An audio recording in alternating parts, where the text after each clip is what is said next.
Today I want to talk about something else. I want to talk to you a little bit more personally than I was planning to do.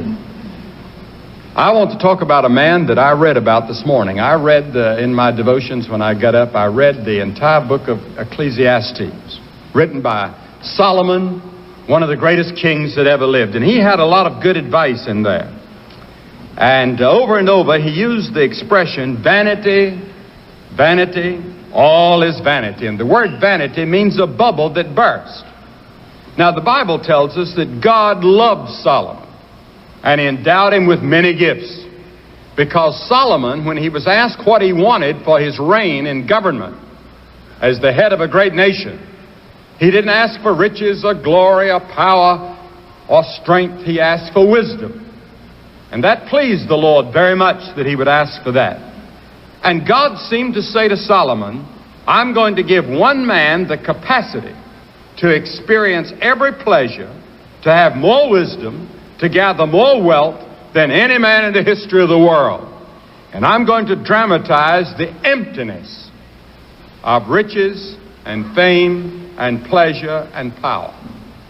So first of all, Solomon was a man of knowledge. He had a PhD in many subjects.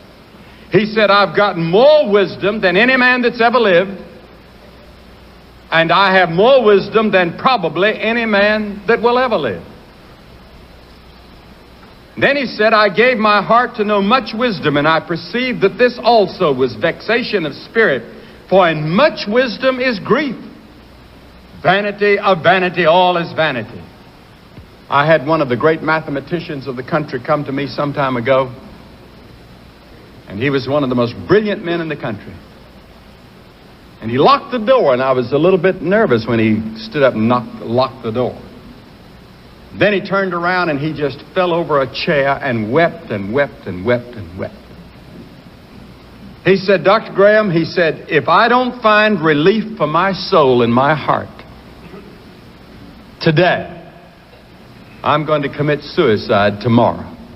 He said, that's how mixed up and empty and frustrated I am. He told me about his family problems, his drinking problems, his drug problems, and all the rest, and yet a famous scientist. All of his knowledge couldn't help him with something else down inside. Secondly, Solomon gave himself much pleasure. He had the finest swimming pool the world has ever known. Listen, now this is all described in the book of Ecclesiastes. The pool was flanked by 12 lions of gleaming bronze, and it dazzled the eyes, the Bible says, of all that beheld it. He drank the finest wines in golden goblets. Solomon had many women. He had 700 wives and 300 concubines.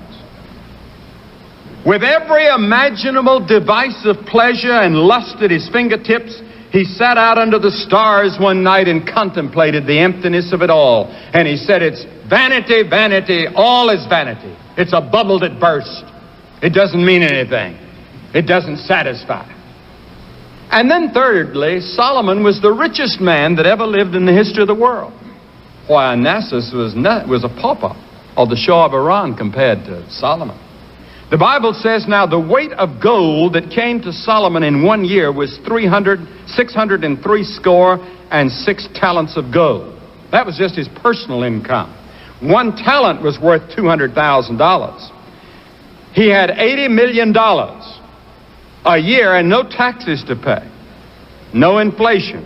He had a stable of 40,000 horses. He sat on a throne of solid ivory overlaid with pure gold.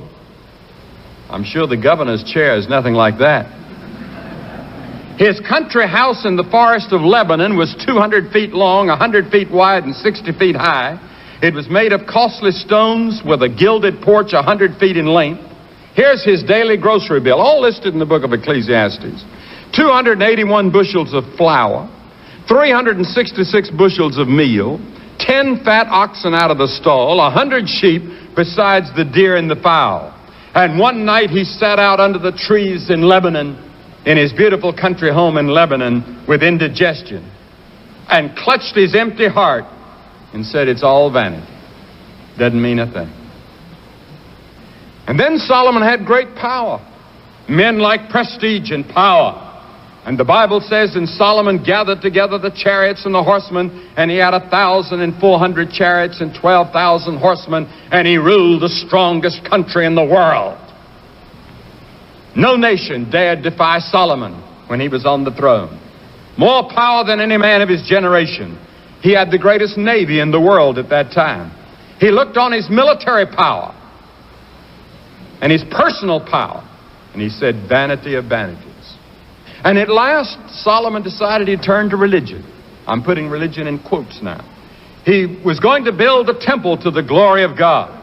He says, I propose to build a house unto the name of the Lord my God. And as the Lord spake unto David my father, saying, thy son, whom I will set upon thy throne in thy room, he shall build a house unto thy name. It took him 7 years to build it. 183,000 men worked to build that temple. It was made of white marble, so accurately cut that stones joined together as one stone. The roof was covered with solid gold. $12 billion worth of gold alone was used in that building. Never in the history of the world was there a building like Solomon's temple. And when Solomon said, then I looked upon all the works of my hands, and on the labor that I had labored to do, and behold, all was vanity and vexation of spirit, and there was no profit under the sun. He had turned in the wrong direction. Instead of giving his heart to God, he tried to build something that would dazzle the eyes and show the world how religious he was. And false religion can do that. But somewhere between the first and the last chapters of the book of Ecclesiastes, in the stillness of the night, Solomon, jaded by pleasure, surfeited by wealth, fed up with fame, sick of sham and pretense, satiated with power, discovered the deep, satisfying well of salvation. And he said this, let us hear the conclusion of the whole matter. Fear God, keep his commandments, for this is the whole duty of man. Remember thy Creator in the days of thy youth, while the evil days come not, nor the years draw nigh, when thou shalt say, I have no pleasure in them.